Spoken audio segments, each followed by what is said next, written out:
Alright, welcome back to another episode of Disco Elysium. In the last episode, we did a lot of talking with Joyce. I think... Oh, and we talked to the Sunday friend. I think what I want to do this episode, we're going to be going to sleep. So we actually have quite a few tasks that we can do. I don't know when Kim is gonna want to go away. He might only leave once we get in bed. But we have to say goodnight to him at the Whirling in Rags, don't we? Then we can talk to Joyce again. We should internalize the race enigma by the time we wake up. We're going to take a bath as well. And I think I'm going to run the number on his armor right now.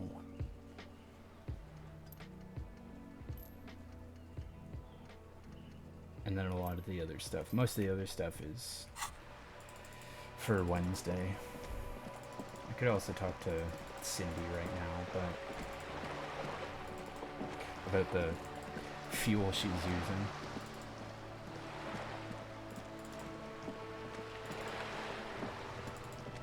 You can also sleep on this bench. I guess that's... Maybe a sea monster did this to the puzzle. The bench is to, we can sit on benches after we solve the murder. Let's go. Okay, so we can sleep on the park bench if we don't have enough money to pay Gart. Yeah, we were gonna run the number. Nice, tomorrow we can talk to the pawn shop again. Pick up the radio. This is Precinct 57. How may I assist you? Could you run a serial number from a pair of armored boots for me? Sure, officer. What's the number? And the make of the armor, if you know it. E50 100 1000. Make and model of the armor is Fairweather T500 VE. I'll contact the ICP database immediately. Call back tomorrow. Hopefully they'll have dug up something useful by then. What's the ICP? The International Collaboration Police? She seems confused. They keep detailed records on all military technology produced by licensed manufacturers. That's one reason the Moral Intern spearheaded the creation of the ICP in the first place.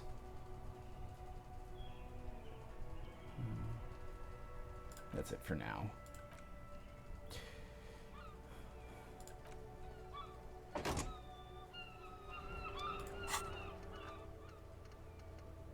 So now I'll have to wait. I'll have to wait. Morel will have to wait.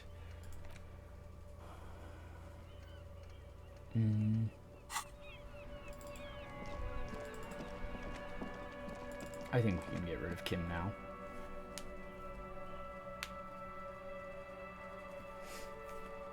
And if you noticed a bit of difference in audio quality, it's because I've got a new mic.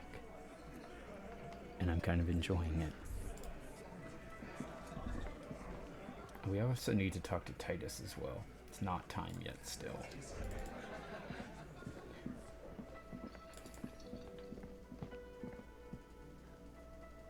I think we have a couple things to say to her as well, but I don't know. And we don't have any karaoke.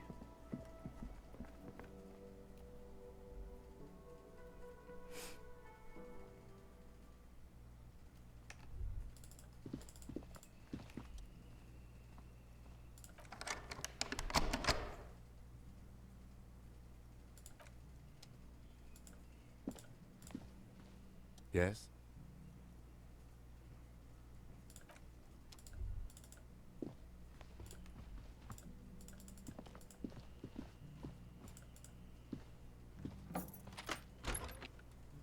See you in the morning.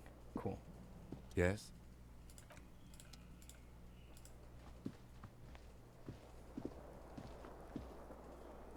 Okay, so we got rid of Kim. I don't know how long the bath is gonna take. So now we can head out and talk to Joyce.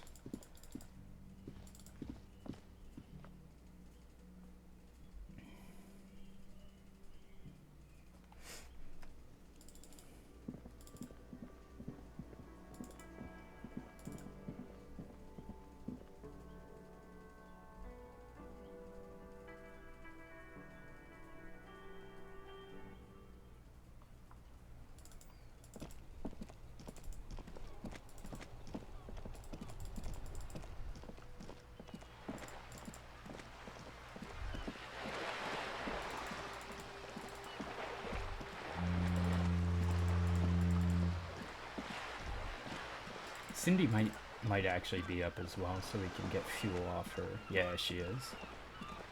So once we talk with Joyce, we can talk to Cindy. And then maybe create a little mural on that wall. You're back. Good. What can I help you with? Questions about reality.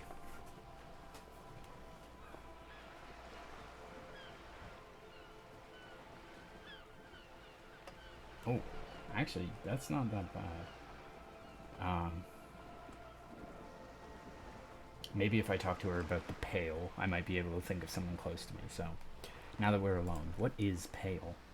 Are you sure you're sure? Your colleague seemed adamant. What is it? Okay, she concedes. The Pale is the most dominant geological feature of the world, detective. The separative tissue between the isolas. It is the inter-isolary mass. And what is an isola? It's a Messinian word for a continent of matter enveloped on all sides by the Pale, also isolation or landmass. We used to believe there was only one. In the last 4 centuries, we have discovered 7.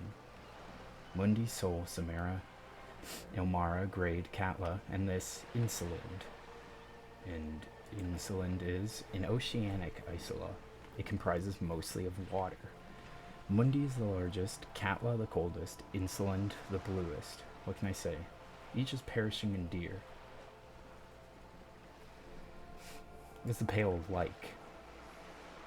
Achromatic, odorless, featureless. The Pale is the enemy of matter and life. It is not like any other or anything in the world. It is a transition state of being into nothingness. The negation of being. The negation of... That's right, the negation of being. She tightens her hood around her neck. It's cold outside. Is it here? Look around. No, detective, we're safe. It begins there, 6,000 kilometers to the north, and even more to the south, east, and west. You are in the middle of the isola. As your gaze instinctively turns north, a small black pit opens up in your stomach. 6,000 kilometers from the end of the world? Yes, that is enough. Many cities are built much closer. And there? An uproar of matter, darling, rising into the Pale, rolling, evaporating, even a great vision. The area of transition between the world and the Pale is called porch collapse. Imagine a gray coronal mist, cold vapor marked by spores of an opportunistic microorganism, a mold that's adopted to grow at the edge of the unrest. It's... She closes her eyes and breathes out heavily. The most disco thing you will ever see. What are its physical qualities? It's difficult to describe or even measure. Something whose fundamental property is the suspension of properties. Physical, epistemological, linguistic. The further into the Pale you travel, the steeper the degree of suspension. Right now to the mathematical numbers stop working. No one has yet passed the number barrier. It may be impossible. If we're surrounded by Pale, how do you get from isola to isola? Oh, it is... Her lungs deflate. Her words sound like a sigh. So difficult for us. It is possible to force dimensions on the Pale. In modern times, we can even compress its latitude, bouncing radio waves from one end to the other, shortening the path. But it is still hard for humans to navigate the Pale without getting lost, or having our minds damaged. The Pale can damage the mind? Extensively. Some say the damage stems from extreme sensory deprivation. Others that the Pale somehow consists of past information. That's degrading. This is rarefied, or at its rarefied past, not rarefied matter. They call it the blend over of the self. The Pale does not only suspend the laws of physics, but also the laws of psychology, maybe history even. The human mind becomes over-radiated by past. Who says and who argues? Who says and... yeah, I'll go with rhetoric. The logical positivists say.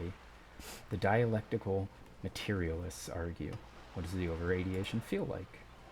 It feels terrible, absolutely terrible. International standards strictly limit civilian travelers for 6 days of pale exposure per year. It's more for her, way more. You're not a civilian passenger? No, nameless detective of the Citizens Militia. I'm a member of the Entroponetic business class. I'm cleared and trained for 22 days of pale transit annually. Are you over-radiated? Up to my gills. Let's get that other answer out of her. Maybe something will change. You were not a civilian passenger? You were not a civilian passenger? There we go. She looks out toward the sea. What at? It's hard to say. She's over-radiated, and then some. What is entroponetic? Entroponetics, she corrects, is the scientific study of the pale, or a recent iteration of it by way of grade. The study of the pale reaches back 6,000 years. The Paracanassians called it the Western Plain. They had not traveled the entire circumference of the Paracanassian super-isola. It was not merely in the west, it was everywhere, even then, surrounding them.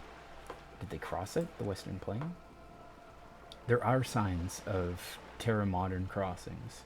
Successful navigation of the Pale relies not just on technical know-how, but intensive psychological preparation.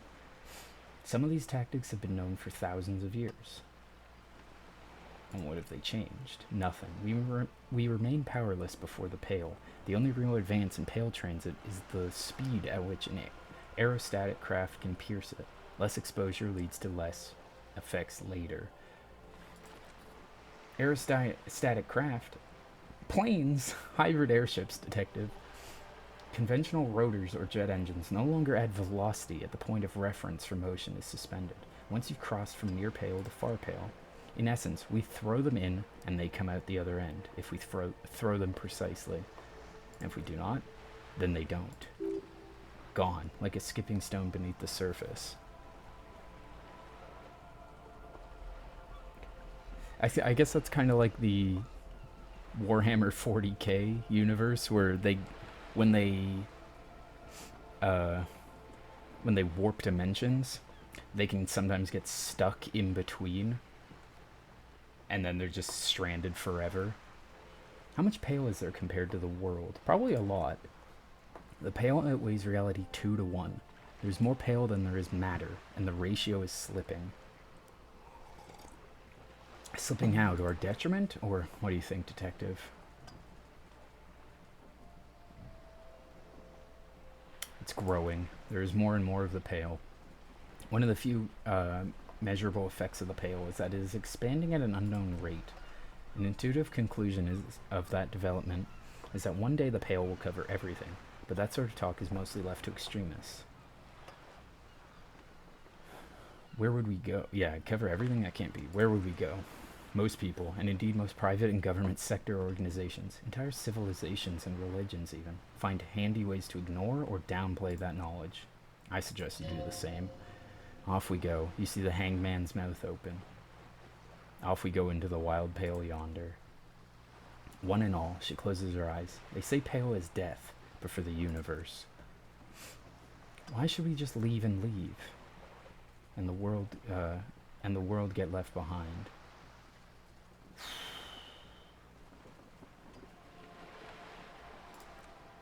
Yes, sweet reality. Before we do, tell me, detective, is this the first time you hear this? Do you really not remember anything?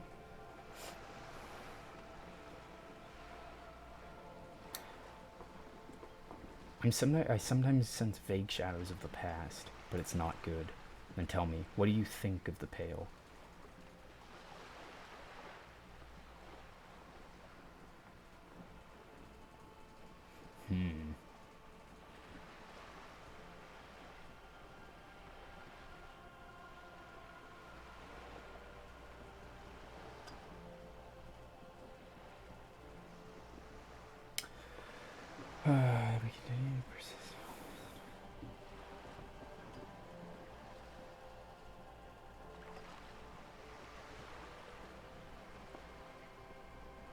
It's terrifying.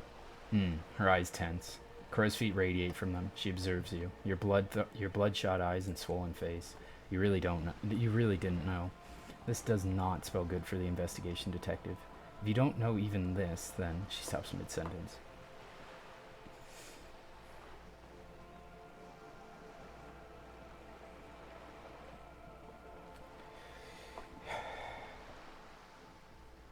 Yes, I'm in serious trouble here. Your colleague, Lieutenant Kitsuragi, is competent. I checked up on him. And you have me. I'll try to assist you in any way I can. Thank you, Joyce. Some of that assurance is meant for herself as much as it's meant for you. She must have a lot on the line here. Even if we have to do it one basic term at a time, gives you slight bow. We can try this now. Ooh, good. 6 kilometers southwest in the Valley of Dogs, Junior Officer Chad Tilbrook takes aim at a rabid black dog licking its wounds in the grass. To his left, his partner Emil Mullins whispers, "You heard what happened to Tequila Sunset in Martinez?" "Yeah, he lost his mind." Tilbrook answers, finger on the trigger. "Don't worry, Emil. He pulls it slowly now. He'll find it again. We always do." What am I? Or what am I? You are an officer of the RCM. Revachol Citizens Militia? Precisamundo. Good. And what is it? Nothing more or less than the de facto law enforcement body of post-revolutionary Revachol, detective. You said de facto.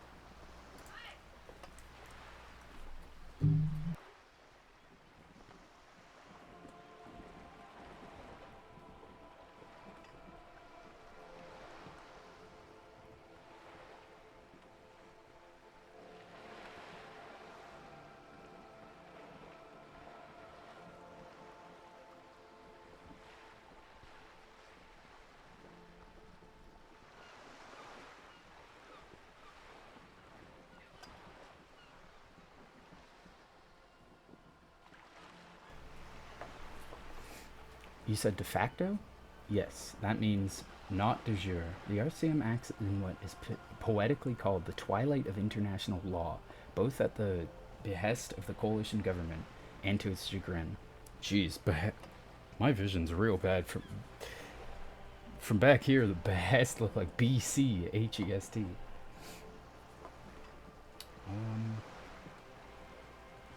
What do you mean? The RCM's responsibilities are defined by the Emergency, Wayfarer, and Aliments Act. 3 pieces of legislation keeping the city in a, let's be honest, laissez-faire stasis of the benefit of foreign capital.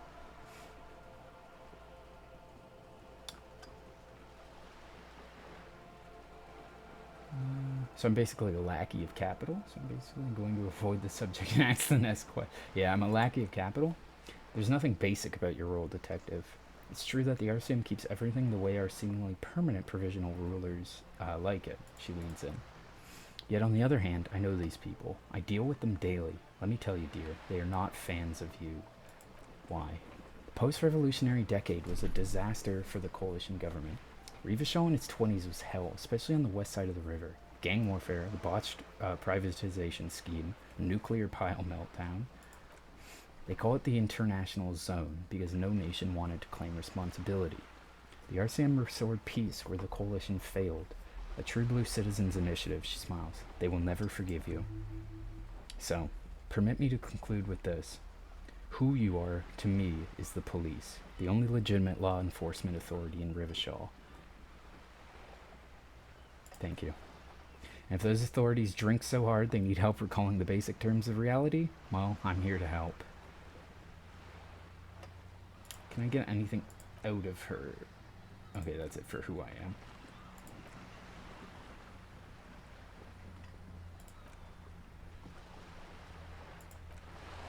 I think that's all I can get out of Joyce right now. So, let's go talk to Cindy.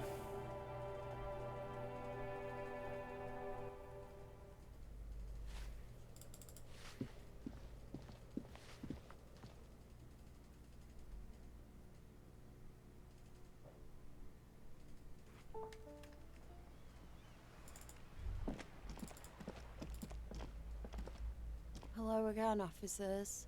Have you come to admire my mural?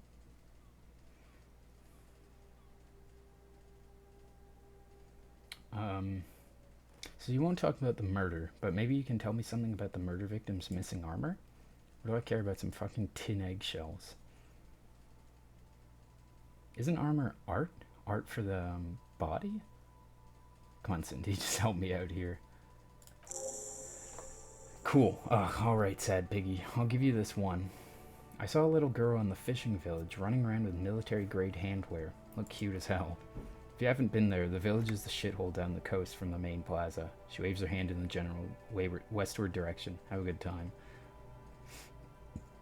And there's a little girl wearing the gloves there. No. That's all snitching Cindy the Skull does for today. Actually, I don't even know why I told you what I just told you. She looks at you, a little sad suddenly. I have a weakness for animals. It's the animal thing again, damn it. I need some paint and a brush too. What for?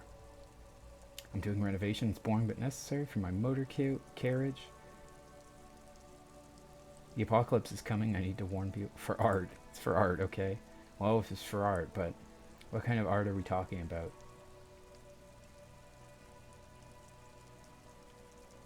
Grand art. Art deluxe. The artsiest. The most groundbreaking. To be honest, I haven't really thought of anything yet, but I'm sure I will. It's the artsiest. The most groundbreaking. Let me stop you right there, piggy. You had no idea, do you? No idea. No brush. Fuck off.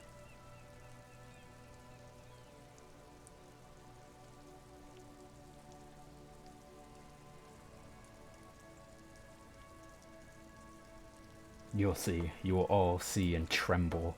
Yeah, not gonna hold my breath, piggy. You're looking like you'd suck at everything, really. Wow.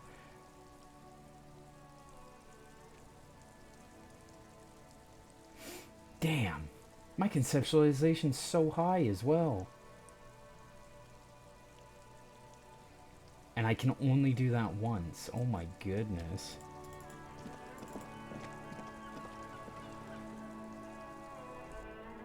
Maybe I screwed up there. I probably just should have said cool, no problem. And that may have given me a white check or made it easier.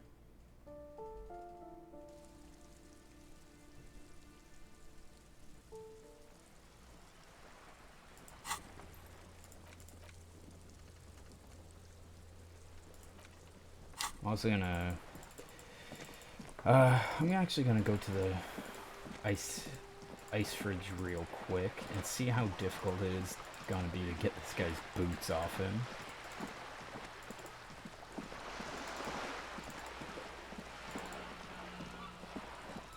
And then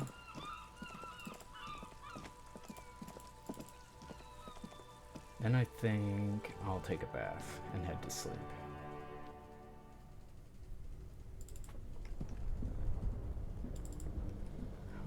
What endurance do we need for this?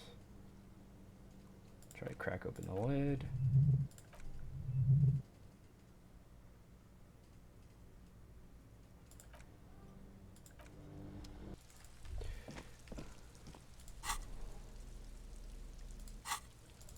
Alright, let's go take a bath.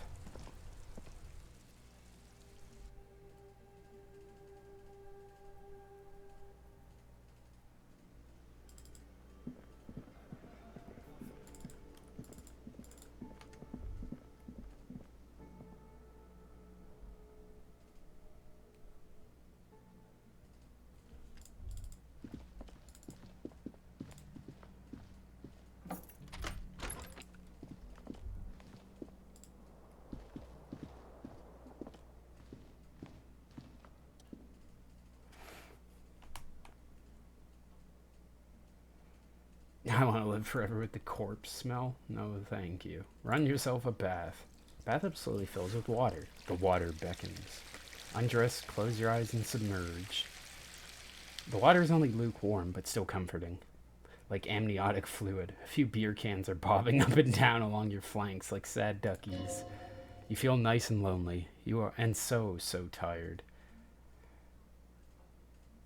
Take the beer cans out. Now you are alone with your thoughts in the tub. But it's easier than being alone with your thoughts outside the tub. Linger in the tub a little. Your fingers grow pale and are covered with tiny whorls as the water cools. Imagine something. You see the corpse. You can smell the cadaver on you. It's going to take more than one bath to get rid of that stench. Then, houses along a narrow street, a video rental, darkness on the planet's curvature.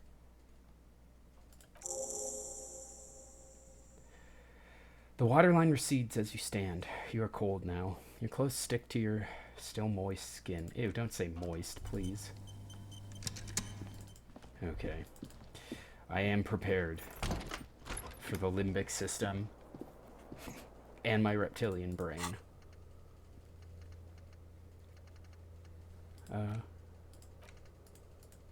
Oh, that still got finished, though? Why does that pop up? Wash off the death smell. Okay, so that did get finished, but it was just saying that we're gonna need more than one bath to get rid of that smell. The bed's still cold from the broken window, and not too inviting, but it's yours. You've earned it. Yeah, maybe we should clean that up. Go to sleep. The bed is still cold from the wind blowing in from the broken window. The mattress creaks as you close your eyes and try your hardest to fall asleep.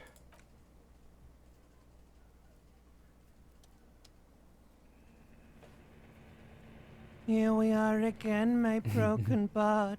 The waves are coming, carrying you away. But you can't go. No, you have to stay. Always half aware of yourself.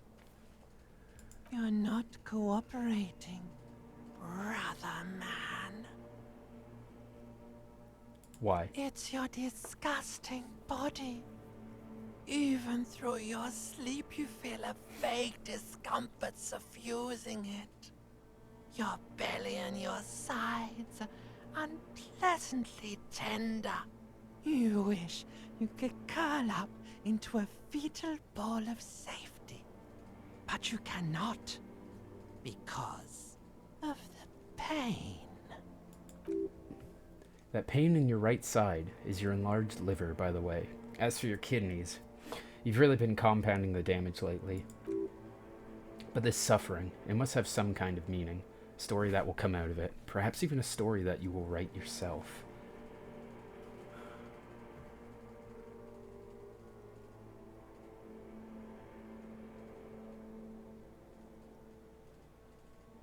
I think I need medical attention. These are my just my desserts. I will endure this pain with dignity. Dignity. I don't know what I said. Dignity. I think I need medical attention. Yes. They'll check you out. Oh, give no. you some pills. Make it all okay. The Wonder I'm sorry, Maker. reptilian brain. I didn't mean to awaken you. Don't be stupid, Harry. It's not happening.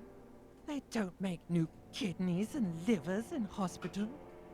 All you've got to do is pray to God it passes, while you stare at the flickering darkness. You're just stuck here, in the half-world. Could try looking at other people. Really looking. But why would you want to start doing that?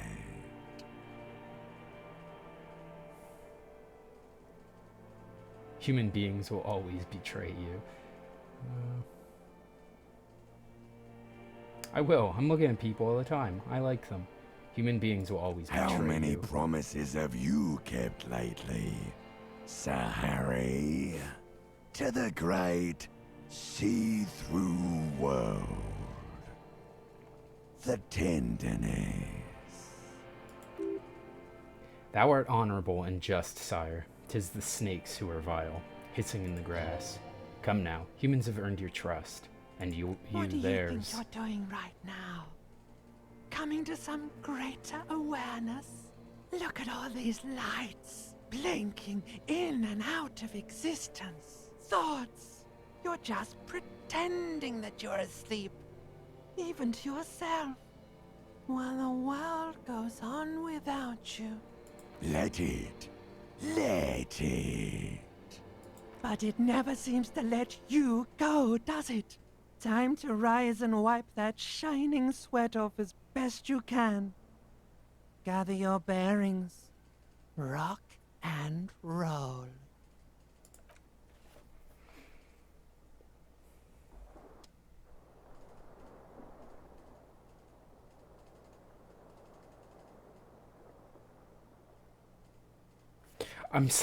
I'm so sad that we don't have the expression anymore. I'm very sad that I just got rid of it and am now just look tired.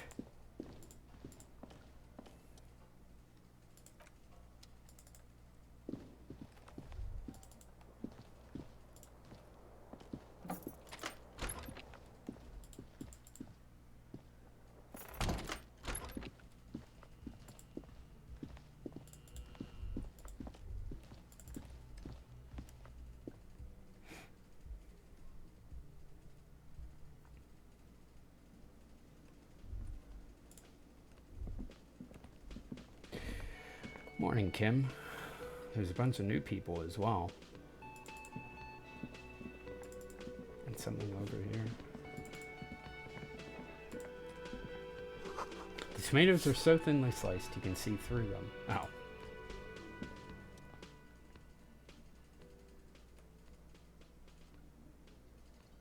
Leo said you're friends with Manana. Is that true? The mention of Manana gets his attention. He smiles and delivers a whole slew of unfamiliar words and lively gestures. Then we fall silent again. By the way, we speak Revacholian in Revachol. To speak Revacholian, the lieutenant raises his eyebrows. No, not this funky thing he's spurting over out here. We speak Serezny. There's no such thing as the Revacholian language, he sighs, but don't worry, your message remained clear. The cook is still smoking, ash falling from between his fingers. His hands are large and clean. Good thing he didn't understand a word of your stupidity.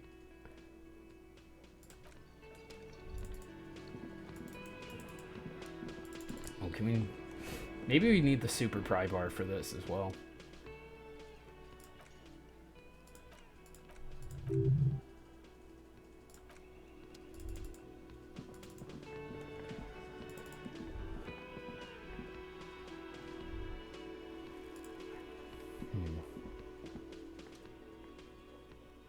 The woman is in an RCM patrol officer's uniform winces as she notices you. I would really prefer not to talk to you right now.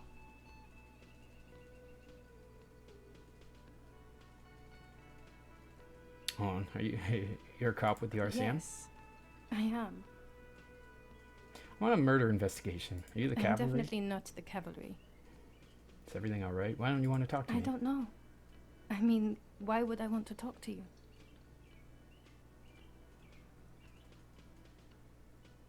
I thought Kim and I were the only ones.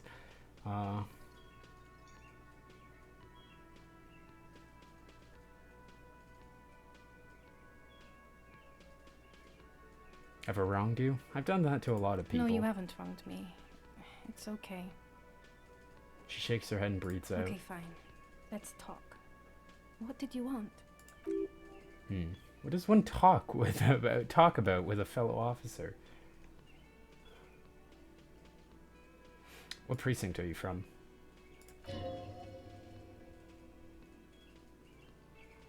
He doesn't know, yeah. Man with sunglasses. Fucking deranged lunatic. The sunglass wearing man pushes through his teeth. You're getting an intellectually unsatisfying vibe from this conversation. Maybe you're doing something wrong? Alright, goodbye. What about this You look guy? like shit.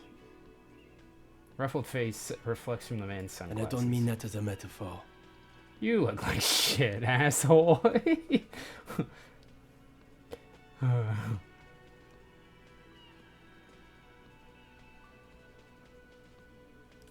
Last couple of days have been rough. Don't be so modest. We are looking at several months worth of damage here. Kind of a miracle you're still up and at it, to be honest. Come on, Jean. It looks like it's been a rough week on him. It's not just this week. What do you want? Something about this guy that matches with a face in your head. Familiar but different face. He might be wearing a disguise.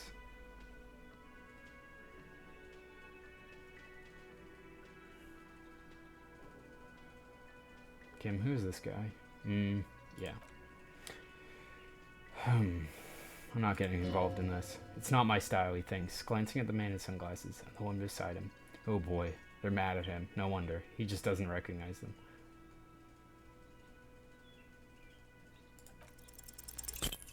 Damn. There's something that binds you to him. Some kind of an outfit, maybe? A uniform.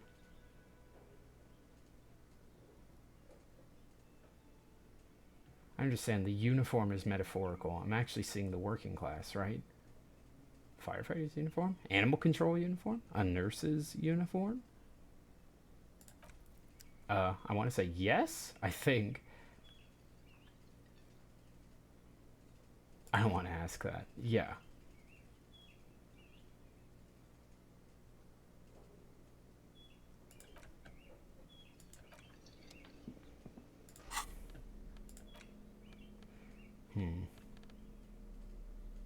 I don't have anything else that gives me sphere of decor, so.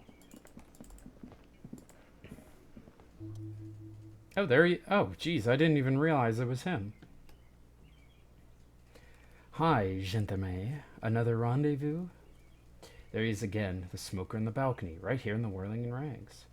Hello, adjust your tie. I see you found yourself a little something from my wardrobe. He scans you. Not bad at all. What brings you here? Composure?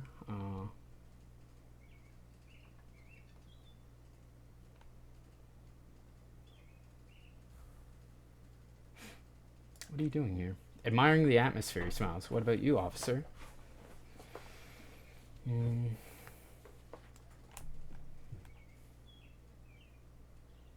I'm here to kick some ass and solve the case I'm working on. Well, here's to you. He raises a glass before taking a sip of his drink, froth grazing his mouth. Tell me again about the muscular type who came to investigate the crime. I met your Sunday friend. You did? And how did you like him? Magically bureaucratic. I didn't like him as much as I like you. Magically bureaucratic. I told you, he can be very useful. I guess that's the charm of powerful people.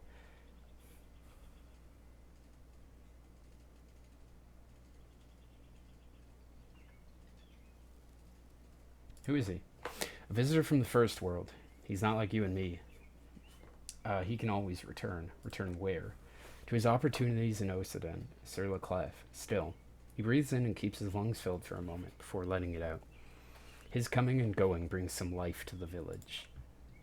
Or is it just memory? I don't know. What are you two? Friends, I told you. Sunday friends. Friends who like to get together from time to time.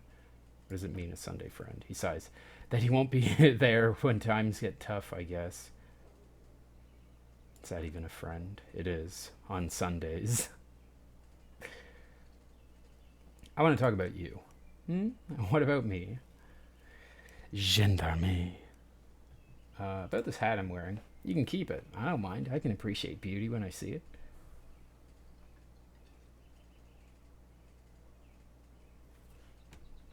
Thanks. It's like carrying a piece of you with me at all times. Is it now? Well, enjoy it. Tell me again about the muscular type you came to investigate the crime. Oh yes, let's see. He knocked on my door a few days after the lynching. I think he was going through the entire building asking questions. That's interesting. What did you tell him? What did he look like? Was he alone? Besides muscular, did he have any other identifying traits? What'd you tell him? Nothing. That I didn't see anything. And he believed you? Why shouldn't he? Did you tell him about your friend? He takes another drag from the... Oh, your Sunday friend, the witness. No, I don't think it came up.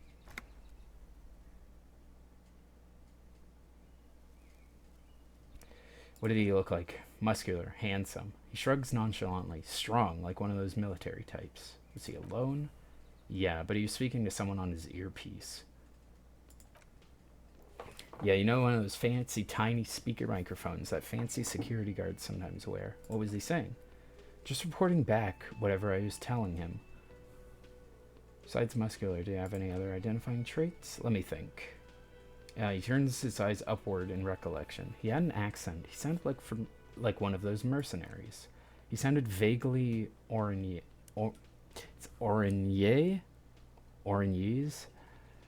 No, not vaguely. Scratch that. He sounded definitely Orangese. Thanks. Sure. Anything else on your mind? Whew. Whew. My heart's racing just talking to him. I don't think we have anything that gives composure, unfortunately. But we might as well try. What is it about the way he carries himself? Oh, could he be a member of the homosexual underground? Are you part of the homosexual underground? Why? I'm not bringing it up. Let it go. He hums honeyed.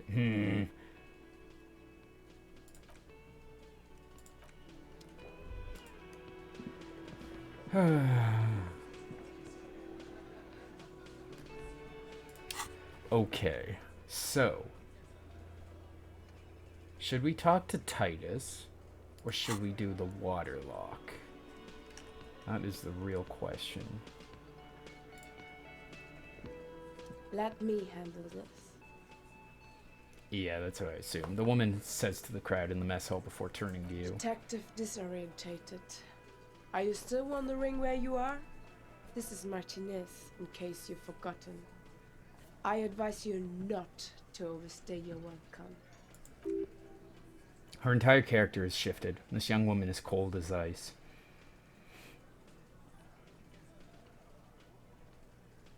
I knew you were not a gardener. I'm not a gardener. I'm a legal counselor for the Dockworkers Union. So let's get to it. You're looking for Titus Hardie. You think he has information that will help you? Maybe he does. That's Titus. Talk to him. But know this. I'll be keeping an eye on you. No strong-arming, nothing official. The district of Martinez does not recognize your authority to make arrests. Maybe it's just you and I'm actually legally It doesn't allowed matter to? if you recognize our authority. We will make an arrest if we have to. Right? Thank you, Kim. It's like, I'm sorry, you don't get to decide that? She says nothing. Her glare speaks for her. Could this be Miss Beaufort, Easy Leo mentioned? The one Mr. Everett sent to law school?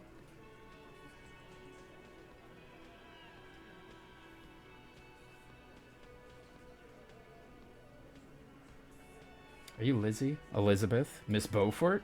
I suggest not wasting time on trivial pleasantries and focusing on why you're actually here, Titus.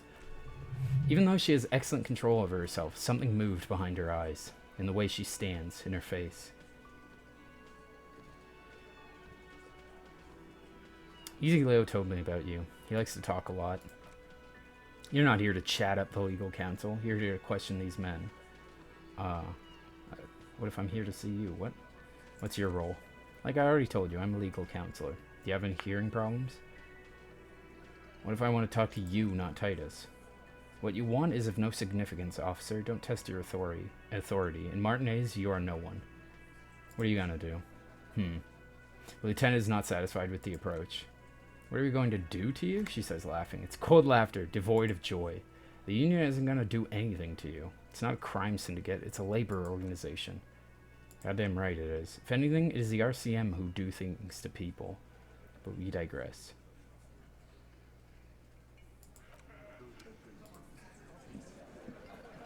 This is where you say your bit.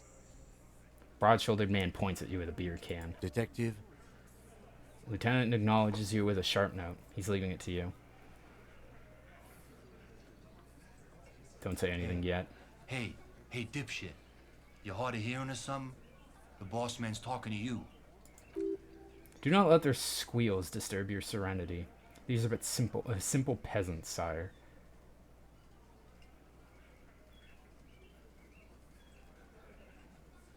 The chatter is too inane to reach your ears. Raise your chin and gaze into distance like a prince. Is he fucking kidding? This guy high or something? The little guy looks at his mates in disbelief. Hey, asshole, up here. We're talking to you. We are looking for Titus Hardie. The lieutenant turns to the broad-shouldered man at the end of the table.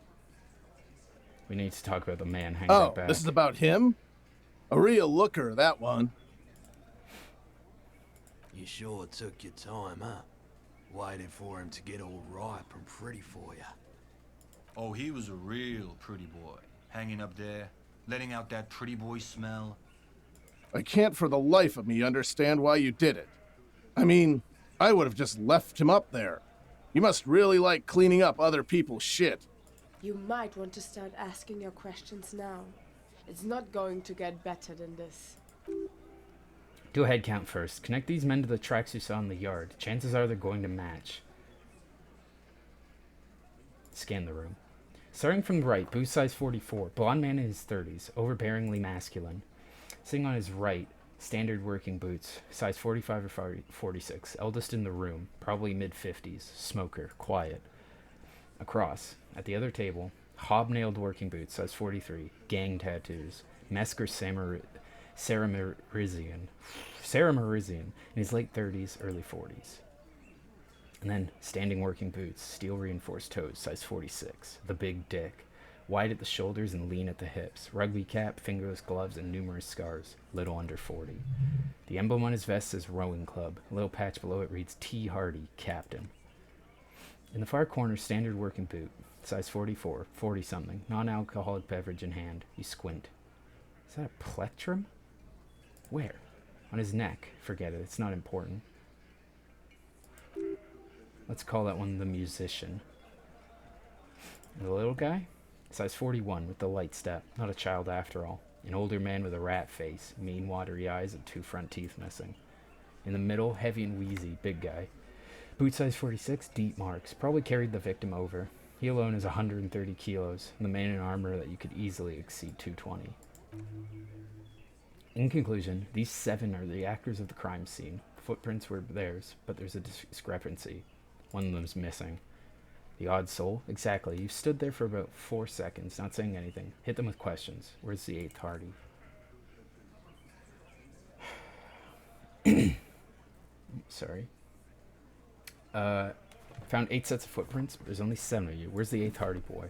What are you talking about, madman? There's no 8th Hardie boy. There's 7 of us. There's 7 of us, and we're all here. He sizes you up. Or what? You want to be the 8th Hardie boy? We ain't hiring. Actually, boss, we've been talking, and we think she could maybe... Shut the fuck up, Glenn. I do not do the talking here. Now what the fuck do you want, cop? It has to be good if he won't let you pursue it. Looks like the lieutenant thinks so, too. So let me get this straight. There is an 8th Hardie boy. It's a she, and you don't like us talking about her. That's right. We're not talking about this. This is a private Hardie Boys matter. Nothing to do with your shit. And he points to Kim. It might be the female lorry driver. You're not cops here. Don't go digging around. If you don't want a bullet in the back of your head, I'm watching you. Good. We're all watching each other. Officer, your question? There's no point in pushing it further, he thinks. This is already a victory. We'll learn more about this 8th Hardie sooner or later. I'm gonna take off now.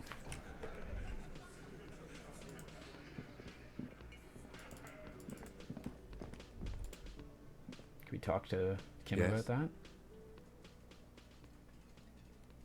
Ooh, should I do this to him? I found out what the pail is while you were gone. Wonderful. What is your takeaway?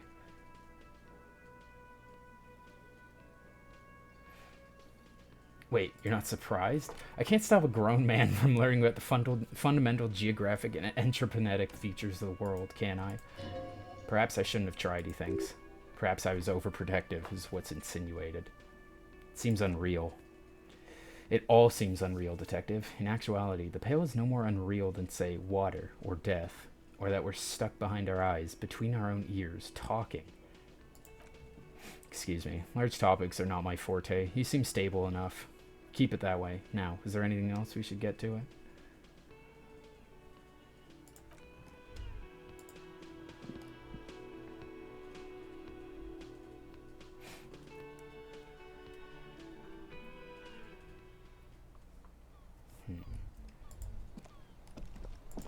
So, you need to interrogate the men in the union booth. Find out what they know about the hanging in Martinez.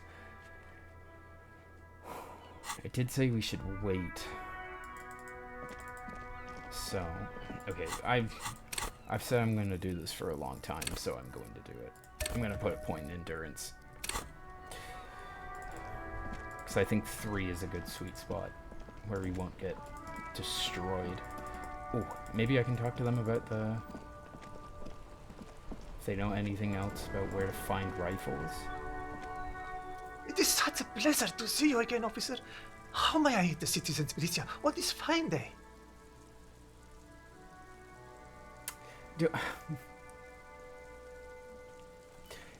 Should I try and steal his sandwich?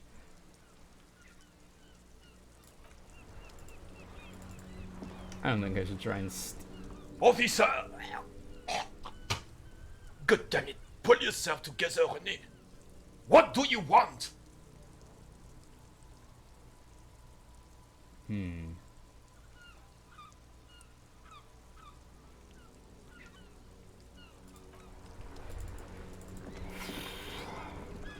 Those ones are scary. The red ones are always really scary.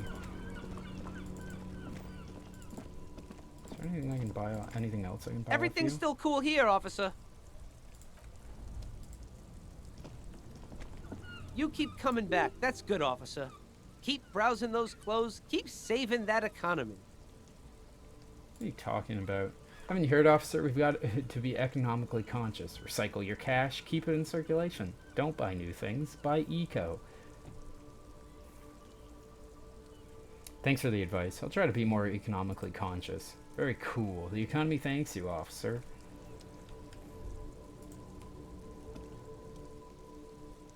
I need those found sneakers. No.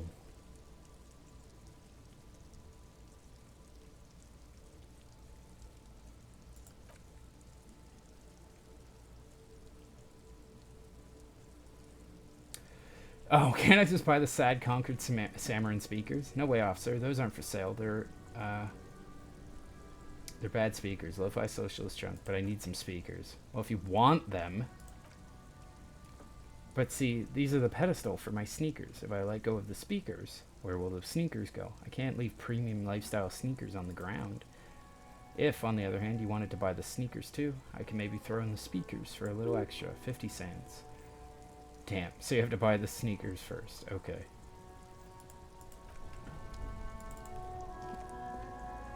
The shine on those sunglasses lasts a lifetime, officer. 100% guaranteed.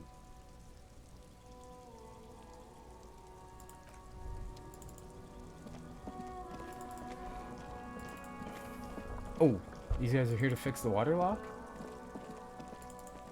Am I here to fix the water lock?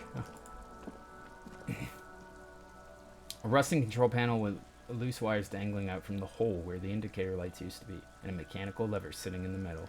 Oh, they removed the sign. Pull the lever again. You grab the handle and pull the lever up. As soon as the metal connects against the contact pins, you hear a loud clunk. Then, the water lock starts moving.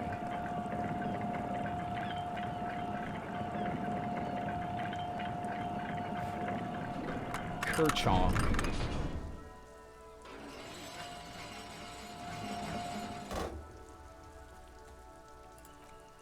Alright, Lieutenant looks across the canal. We can go to the coast now. Expect rugged terrain and drunks. And if you wanted to forge that document forever, now you can. You got nothing to say? Morning, officer. Okay, let's talk to the, what are these called? The flea market? The, secondhand store?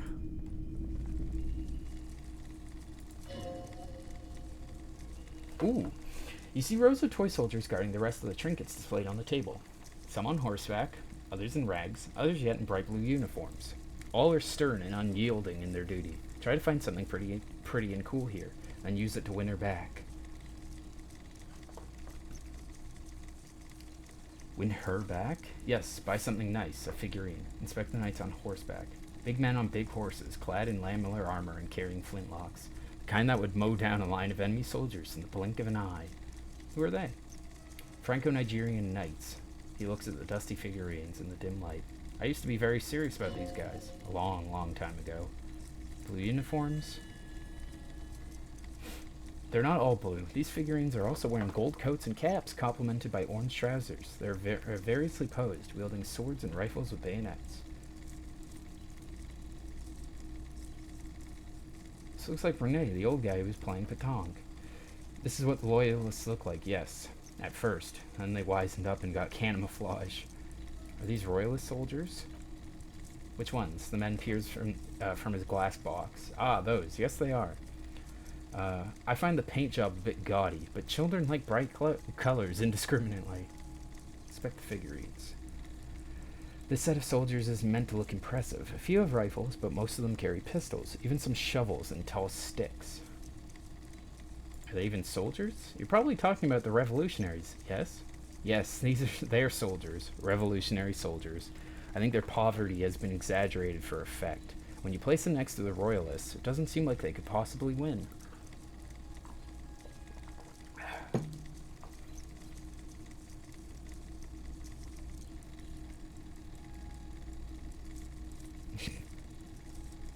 It's impossible to win against the cohorts of capital. Ask my friend Gart, whose bitch it made me. Contrast is meant to be disheartening, as it ought to be. I don't like either set very much, to be honest, but there are many parents among my customers. Dig up a truly cool figurine in the box under the table. Why, what's this? A headless man riding a horse? A headless man wearing futuristic tracksuit trousers? That's a faun. What is this? Oh, that's a headless faun rider. Excuse me. Who? Headless faun rider. It's an urban legend about a man who rides the streets of Rivachol sporting a faun tracksuit. As you can see, he's missing his head. 50 cents, bargain price. I'll throw in that tiny cap too. I think he's looking for it, or something. That part of the story has many interpretations. He lost his cap when he lost his head. Perhaps he's looking for the head? Let's buy a faun figurine. Did I mention that his figurine is supposed to be lucky? Always carry it with you. Cool, and we got advanced race theory. So now we can talk to Measurehead as well. Everything is calm in the eye of your race storm. Your mind is lucid and bright. The mind-bending phylogenetics appear more distant. And, to be fair, a little ridiculous. The great race mystery is cleared up. All that's left to do is to verbalize your thoughts. Go and talk to Measurehead about your newly found insights. Learning cap for rhetoric increased, and +1 conceptualization. The mystery is almost aesthetic. Cool.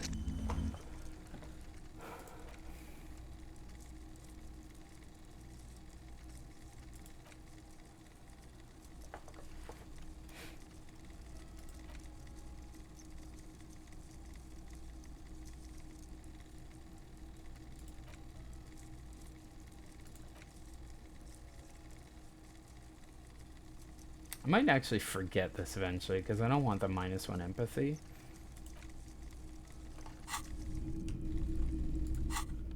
Let's see what this does.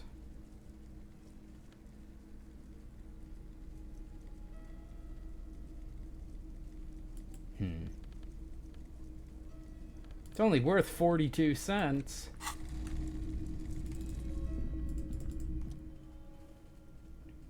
The boomboxes on the shelf look well-loved and well-traveled, chip-dented. They stare at you with the unblinking eyes of their tape reels. Stand on your toes to see more. One especially catches your eye. Deep gold and amber plastic with a big old handle on top. Classic boombox that says Stereo 8 approved. This is you, golden orange, sunset sweet. Just make sure it works before you buy it.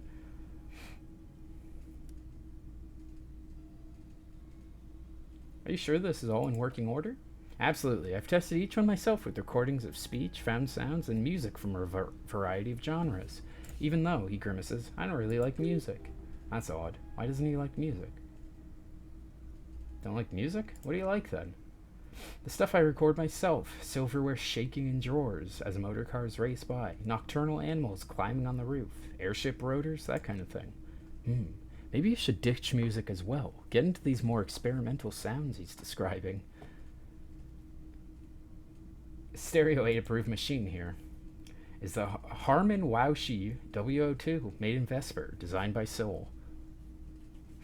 Plays all reel-to-reel formats, 2mm, 8mm, 12mm. It's even got a little radio in there. It'll set you back 12 real.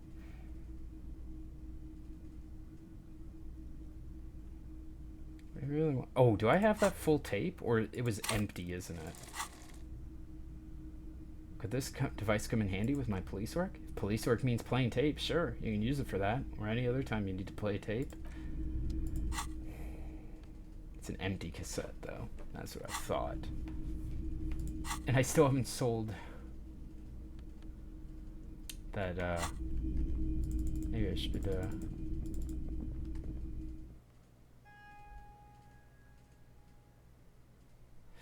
maybe I should sell some of that stuff that I've got.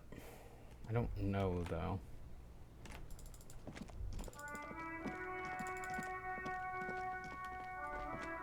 But we can now cross into unknown lands and get some free money. Radio relay hums with electricity. This place is spooky.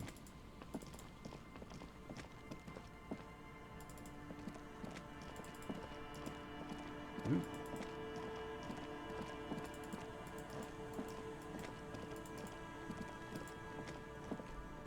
I think I'm going to end this one here. And in the next episode, we are definitely gonna do as much of this stuff that we can. We might be able to find out more about the lorry. We'll actually also have to call back Alice again. Measurehead, victim's tattoo is probably also Measurehead, or someone in here. We gotta find Lena, her husband, and the 2 signatures, and the armored gloves. Because I think, yeah, this does lead to the fisherman shacks. But is there another waterlock down there? We might not be able to get to the church quite yet. There might be another thing we have to wait for. But anyway, that's gonna do it for this one. See you in the next one.